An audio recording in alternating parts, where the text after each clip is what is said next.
అంత భక్తితో వచ్చి సేవిస్తున్న వాళ్ళకి ఇవాల్టికి దర్శనమై తృప్తిగా వస్తున్నారంటే వెంకటేశ్వరుడు ఉన్నారనడానికి మీకు ఇంతకన్నా నిదర్శనం ఏం కావాలి? నేనంటాను, ఆనంద నిలయంలో వెతక్కండి వెంకటేశ్వరుడి కోసం.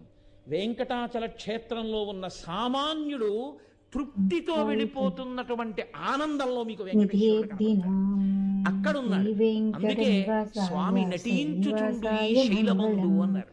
ఆ పర్వతం అంతటి మీద ఆయన నర్తిస్తుంటాడు. ఆ పర్వతమేమి నమ్ముకున్నటువంటి వాడి ప్రతి ఇంటిలో, ప్రతి వాడి గుండెలో, వాడి ముందు, వాడి వెనక, వాడి పక్కన స్వామి నిలబడి ఉంటారు.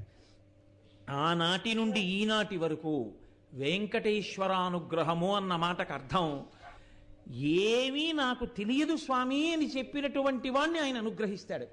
నాకు ఇది తెలుసు అనుకున్నవాడినో, నేను ఇంత గొప్పవాడిని అనుకున్నవాడినో ఆయన